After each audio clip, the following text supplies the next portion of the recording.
تو اس رات کو اللہ تعالیٰ نے مبارک بنایا، اور حدیث پاک میں آتا ہے کہ اللہ تعالیٰ اس رات میں ساری دنیا کے لوگوں کی بخشش فرماتا ہے سوائے 5 آدمیوں کے۔ 5 کے سوا سب اہل ایمان کی بخشش ہو جاتی۔ مشرک، المشرک، پہلا مشرک، دوسرا مشاحن، مشاحن کیسے کہتے ہیں؟ دل میں بغض رکھنے والا، کینہ رکھنے والا۔ تیسرا مسبل ازارہ، اپنے پاجامے شلوار چادر کو ٹخنوں سے نیچے تک لے جانے والا، لیکن ایک شرط کے ساتھ کہ وہ تکبر کی وجہ سے ہو، سستی کی وجہ سے ہے، غفلت کی وجہ سے ہے۔ چونکہ جب آپ نے ایک مرتبہ اس کے بارے میں بات کی تو حضرت ابوبکر صدیق نے کہا یا رسول اللہ، میری چادر، عرب چادر باندھتے تھے جیسے ہمارے پنجاب کا لباس چادر تھا، اب وہ کم ہو گئے، ہماری تو بزرگ عورتیں بھی اور مرد بھی سب چادر باندھتے تھے، شلوار کا تو کسی کو پتہ ہی نہیں ہوتا تھا ہمارے بچپن میں۔ یہ تو پھر آہستہ آہستہ جب تعلیم آئی تو شلوار دیہاتوں میں بھی اور شہروں میں عام ہو گئی۔ تو اگر وہ اس لیے لٹکا رہا ہے کہ طبیعت میں تکبر ہے، پھر اس وعید کا وہ حقدار ہے۔ اگر ویسے اس کی نیچے جا رہی ہے تو میرا مالک ایسا، وہ تو ہے ہی رحیم و کریم، ہے ہی رحیم و کریم، ہے ہی رحیم و کریم، صرف شلوار نیچے لٹکانے سے وہ اتنی شدید سزا دے۔ اگر اس کے پیچھے تکبر ہے، پھر ہے یہ، تکبر نہیں ہے تو انشاءاللہ وہ اس سے محفوظ ہوگا۔ تو اپنی چادر کو لٹکانے والا، لیکن بشرط تکبر۔ کتنے ہو گئے؟ عاق لوالدیہ، ماں باپ کا نافرمان۔ نافرمان ایسا کہ دکھ دینے والا۔ چھوٹی موٹی اونچ نیچ تو ہر بچے سے ہو جاتی ہے، نہیں، جن نے والدین کو ٹکڑے ٹکڑے کر دیا ہو اور ان کو دکھ دے دے دے دے کے ان کا سینہ چیر دیا ہو، چونکہ آپ کہتے ہیں پرزے پرزے کرنا کسی چیز کی، تو اپنے دکھ دے کر، اپنی بدتمیزی کے ساتھ اس نے ماں باپ کا دل زخمی کر دیا ہو، ایک یہ نہیں معاف ہوتا۔ 5واں مدمن خمر، مسلسل شراب پینے والا، مستقل جو شراب کا عادی ہو۔ ان 5 کو مؤخر کر دیا جاتا ہے۔ معافی نہیں ہونے کا مطلب یہ نہیں کہ اللہ تعالیٰ کبھی معاف نہیں کرے گا، معافی نہ ہونے کا مطلب یہ ہے کہ یہ 5 ایسے گناہ ہیں کہ اس کی وجہ سے بخشش رک جاتی ہے۔ اگر وہ شرک سے نکل آئے، وہ کینہ سے نکل آئے، وہ تکبر سے نکل آئے، وہ والدین کی نافرمانی سے نکل آئے، شراب چھوڑ دے، تو ان کی بھی بخشش ہو جاتی۔ جب کوئی توبہ کرے گا فوراً بخشش ہو جائے گی۔ نہ 15 شعبان کی ضرورت ہے، نہ لیلۃ القدر کی ضرورت ہے، نہ بیت اللہ جانے کے ساتھ توبہ کی شرط ہے۔ جہاں بھی وہ بیٹھ کے توبہ کرے گا، جس لمحے میں کرے گا، اسی وقت اس کی توبہ قبول ہوگی اور اللہ اس کے پچھلے سارے گناہوں کو معاف فرما دے گا۔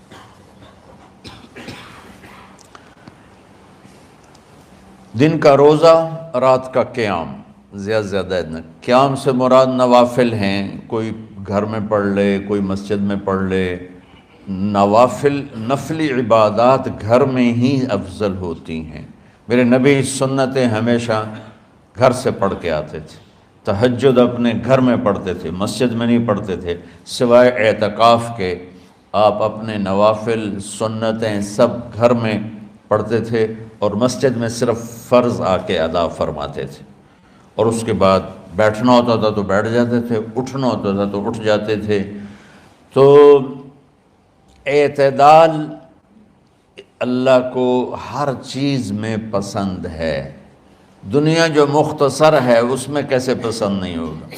آخرت جیسے معاملے میں بھی اللہ ہم سے کہہ رہا ہے اعتدال امتن وسطا، ایسے عیسائیوں کی طرح ترک دنیا بھی نہ کرو، یہودیوں کی طرح دنیا کے پیچھے نہ پڑ جاؤ، رزق کے حلال بھی کماؤ، اپنے بچوں کو بھی دیکھو، اپنے فرائض کو بھی دیکھو جو دنیاوی ہیں، اور اللہ سے بھی اپنا معاملہ ٹھیک کرو اور درست کرو۔ بعد کے زمانے میں صحابہ کے بعد سے ہی ایک انتہا پسندی امت میں آئی، ساری ساری رات جاگنا، فلاں بزرگ تھے وہ رسے سے اپنے بالوں کو باندھ لیتے تھے کہ نماز پڑھتے پڑھتے جب نیند آئے اور جھٹکا لگے تو رسے سے بندھے ہوئے بالوں سے اس جھٹکے سے تکلیف ہو اور ان کی آنکھ کھل جائے اور پھر نفلوں میں شروع ہو جائے۔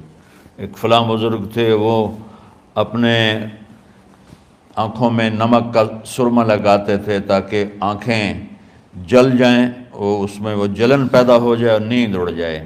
یہ ایسے واقعات بھرے پڑے ہیں۔ فلاں بزرگ تھے، انہوں نے 30 سال عشاء کے وضو سے فجر کی نماز ادا کی۔ یہ اپنی جگہ پہ بزرگی ہے، لیکن یہ بھائیو یہ دین ہم پیش نہیں کر سکتے۔ فلاں بزرگ تھے وہ 30 سال سے ستو کھا رہے تھے کہ روٹی کھانے اور ستو کھانے میں 70 دفعہ سبحان اللہ کا فرق پڑ جاتا ہے، تو روٹی کھائیں تو 70 دفعہ سبحان اللہ کم کہہ سکتے ہیں، اور ستو کھائیں تو 70 دفعہ سبحان اللہ زیادہ کہہ سکتے ہیں۔ تو لہٰذا ان کا مجھے تو 30 سال ہو گئے، میں تو ستو کھا رہا ہوں، میں تو روٹی نہیں کھا رہا۔ یہ دین نہیں ہے، یعنی یہ وہ دین نہیں جو ہم انسانیت کو پیش کر سکتے، یہ تو لوگوں کو دوڑانے والی بات ہے۔ اور ایک آدمی ایک بزرگ سے ملنے گیا تو وہ نوافل پڑھ رہے تھے، وہ ظہر سے عصر تک نفل پڑھتے رہے، وہ ان کے انتظار میں بیٹھا رہا، پھر عصر سے مغرب تک وہ مراقبہ کرتے رہے، وہ انتظار میں بیٹھا رہا، پھر مغرب سے عشاء تک وہ نفل پڑھتے رہے، وہ بیچارہ انتظار کرتا رہا، پھر عشاء کے بعد پھر نفل شروع کیے تو تہجد تک نفل پڑھتے گئے اور وہ بیچارہ پیچھے بیٹھا ہوا۔ تو تہجد کے آخر میں ان کی مصلی پہ بیٹھے بیٹھے ایسے اونگ آ گئی، تو یوں جھٹکا لگا تو کہا یا اللہ میں اس آنکھ سے پناہ مانگتا ہوں جو سونے سے اس کا دل ہی نہیں بھرتا۔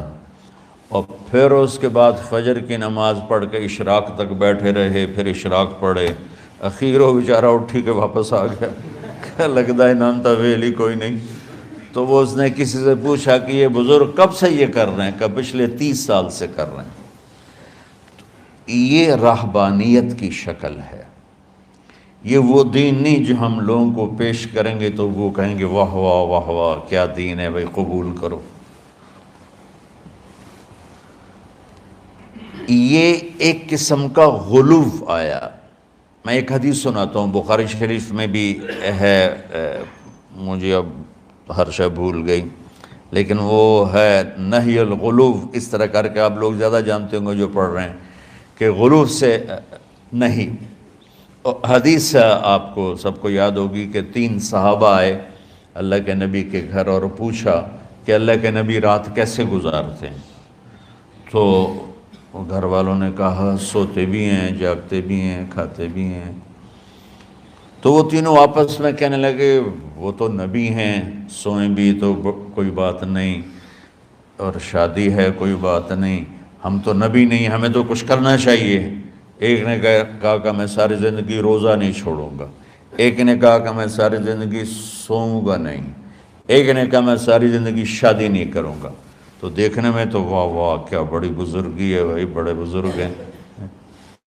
ہمارے نبی کو پتہ چلا، آپ نے تینوں کو بلا لیا، کہا تم مجھ سے زیادہ اللہ سے ڈرنے والے ہو، میں تم سے انا اتقاکم یا اخشاکم، الفاظ آپ لوگوں کو زیادہ یاد ہوں گے لیکن مفہوم میں صحیح پیش کر رہا ہوں۔ آپ نے کہا میں تم سے زیادہ اللہ کو جانتا ہوں، تم سے زیادہ اللہ سے ڈرتا ہوں، میں سوتا بھی ہوں، میں کھاتا بھی ہوں، میں روزے بھی رکھتا ہوں، میں چھوڑ بھی دیتا ہوں۔ میری بیویاں بھی ہیں، میں اپنی بیویوں کے پاس بھی جاتا ہوں۔ تم دین میں غلو سے بچو، پہلے امتوں کو ہلاک کر دیا دین میں غلو۔ دنیا میں غلو یعنی انتہا پسندی، ایکسٹریمسٹ ہونا، دنیا ہو یا دین ہو، دونوں میں اعتدال بچو، اللہ تعالیٰ کو پسند ہے۔ تو شعبان کے حوالے سے ایک علماء کا طبقہ اتنا رد میں گیا کہ ایسی نفی کر دی کہ جیسے ہے ہی کچھ نہیں، یہ بھی غلط ہے۔ ایک طبقہ وہ ہے جو پتہ نہیں کیا کچھ کرتا ہے شب برات کے نام پر، وہ بھی غلط۔ ساری حدیثوں کو ملا کر روزہ اور رات کا قیام، کہ رات کو اٹھ کے کچھ اللہ کو یاد کر لو۔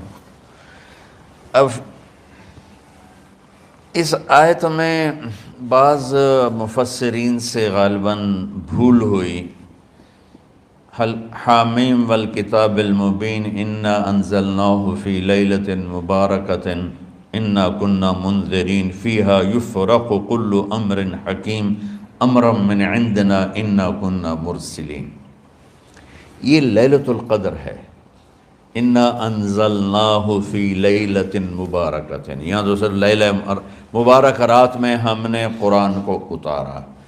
دوسری آیت کو جوڑو، انا انزلناہ فی لیلۃ القدر، ہم نے قرآن کو لیلۃ القدر میں اتارا۔ تو وہ آیت اس آیت کا ترجمہ کر رہی کہ لیلۃ مبارک سے مراد لیلۃ القدر ہے، 15 شعبان نہیں۔ لیکن بعض مفسرین جو بڑے لوگ ہیں، لہذا ہم سب کا ادب احترام کرتے ہیں، لیکن رائے کا اختلاف وہیں بڑے علماء میں ہی ہے، تو اسی کو میں آپ کے سامنے نقل کر رہا ہوں، کوئی اپنی رائے نہیں دے رہا ہوں۔ تو ان سے یہ صاف ہو گیا کہ انہوں نے اس کو 15 شعبان بنا دیا۔ یہ 15 شعبان کی رات نہیں ہے، یہ لیلۃ القدر ہے، کہ جس میں وہ پورے سال کے احکام اعلان کر دیے جاتے ہیں، وہ شب قدر ہے۔ اس میں بھی معافی ہوتی ہے، اس میں بھی معافی ہوتی ہے، لیکن شب قدر تو قرآن سے صحیح احادیث سے ثابت ہے، اور شعبان کی رات ضعیف حدیثوں سے ثابت ہے، لیکن کثرت حسن لغیرہ اور امت کا عمل اس میں بہت بڑی گنجائش پیدا کرتا ہے۔ تو جو بچہ روزہ رکھنا چاہے ضرور رکھے، جو رات کو اٹھنا چاہے ضرور اٹھے، لیکن وہ اتنا نہ اٹھے کہ صبح سبق میں سویا پڑا ہو۔ تو ایسی عبادت نہیں چاہیے کہ آپ اپنے طلب علم جو فرض ہے اس میں آپ سوئے پڑے ہوں، تو تمہارے خراٹوں سے سبق بھی متاثر ہو رہا ہو۔ تو اعتدال بچوں، ہر چیز میں اعتدال، اور کسی سے گلہ ہے، غصہ ہے، ناراضگی ہے، کسی سے بولتے نہیں ہو۔ ابھی سے شعبان آ چکا ہے، آپ شعبان سے رمضان کی تیاری شروع فرما دیتے تھے۔ تو اس کی تیاری کیا ہے؟ وہ دلوں کو صاف کرو، معاف کرو، معافی مانگو، تمہارا قصور نہیں پھر بھی معافی مانگ لو، دلوں کو صاف کرو، اور اللہ سے سخاوت مانگو، کہ اللہ کو سخی بھی پسند ہے اور صاف دل والا بھی پسند ہے۔ تو انشاءاللہ اگر اس طرح آپ کی تعلیمی سرگرمیاں بھی رہیں اور رمضان کا روزہ بھی ہوا اور دل صاف بھی ہوا، تو انشاءاللہ اللہ آپ کے دل کو ایمان اور علم کے نور سے بھر دے گا۔ سارے بچے اس کی نیت کرتے ہو نا؟ اللہم لک الحمد کما انت اہلہ فصلی علی محمد کما انت اہلہ۔ ہمارے اسباب و وسائل میں بہت کمی آ رہی میرے مولا، اپنی قدرت سے اپنے اس ملک کے لیے رزق کا، ہدایت کا دروازہ کشادہ فرما۔ یا اللہ جو اس کی دشمنی کرنے والے ہیں ان کو بھی ہدایت نصیب فرما، اور ان کے مقدر میں ہدایت نہیں تو ان کے شر سے اس کی حفاظت فرما۔ جتنے مدارس ہیں، جتنی خانقاہیں ہیں، جتنے تبلیغی مراکز ہیں، جتنے حفظ کے مکاتب ہیں، ان سب کی حفاظت فرما۔ علماء اہل حق کی حفاظت فرما، علماء اہل حق کی حفاظت فرما۔ یا اللہ صالحین کی حفاظت فرما۔ یا اللہ احفظنا من بین ایدینا ومن خلفنا وعن ایماننا وعن شمائلنا ومن فوقنا ونعوذ بعظمتك من أن نغتال من تحتنا اللهم إنا نعوذ بك من الاغتيال اللهم إنا نعوذ بك من أن نغتال من تحتنا اللهم احفظنا من كل بلاء اللهم احفظنا من كل شر ومن كل بلاء وعافنا من كل شر ومن كل بلاء یا اللہ تو پوری امت پہ کرم فرما رحم فرما یا اللہ پوری امت کا کہ خون کی عزت کی جان کی مال کی بچوں کی بچیوں کی عزتوں کی حفاظت فرما پوری دنیا کے کفر کو ہدایت دے دے پوری دنیا کے غیر مسلموں کو ایمان دے دے امریکہ والوں کو ہدایت دے دے افریقہ والوں کو ہدایت دے دے یورپ والوں کو ہدایت دے دے ایشیا والوں کو ہدایت دے دے آسٹریلیا والوں کو ہدایت دے دے جو تجھے نہیں پہچانتے انہیں اپنی پہچان کرا دے ہمیں تو ذریعہ بنا لے ان تک اپنا پیغام پہنچانے کا اور تیرا تعارف کروانے کا تو ہماری زندگی اس کے لیے قبول فرما لے ان بچوں کو قبول فرما لے انہیں ہدایت کے چراغ بنا ہدایت کے سورج بنا ان کو ان کے والدین کو دنیا اور آخرت کی ہر خیر نصیب فرما ان پڑھانے والوں کو اس میں کام کرنے والوں کو دنیا اور تمام شاخوں میں پڑھنے والے پڑھانے والے خدمت کرنے والے کام کرنے والے ان کے بچوں کی حفاظت فرما ان کی دنیا بھی بھلی فرما ان کی آخرت بھی بھلی فرما اور یا اللہ امت کے جوڑنے کا مدرسۃ الحسنین کو ذریعہ بنا دے امت کو جوڑنے کا مدرسۃ الحسنین کو ذریعہ بنا دے یا اللہ جو ایمان پہ تیری بارگاہ میں پہنچ گئے ان کے درجے بلند فرما ان کی قبریں روشن فرما ہم جو پیچھے آ رہے ہیں میں عافیت والی صحت والی سہولت والی زندگی دے اور ایمان والی موت عطا فرما یا اللہ امراض والی موت سے بچا ہسپتالوں والی موت سے بچا اغتیال والی موت سے بچا عافیت سلامتی والی ایمان کے ساتھ اپنی رضا کے ساتھ ہماری واپسی یا اللہ مقدر فرما یا اللہ جو بیمار ہیں جو بچے بیمار ہیں جو اساتذہ بیمار ہیں یا اللہ میں بھی تیرا حقیر فقیر بندہ بیماری میں چل رہا ہوں ہم سب کو صحت شفا کامل نصیب فرما صحت شفا کامل نصیب فرما یا اللہ صحت شفا کامل نصیب فرما یہ جو نکاح ہوا ہے ان میں بھی یا اللہ جان بین میں برکت نصیب فرما اور محبت نصیب فرما یا اللہ ہم سب سے راضی ہو جا توفنا مسلمین والحقنا بالصالحین غیر خزایا ولا مفتونین انك على كل شيء قدير ربنا آتنا في الدنيا حسنة وفي الآخرة حسنة وقنا عذاب النار وصلى الله تعالى على النبي الكريم آمين برحمتك يا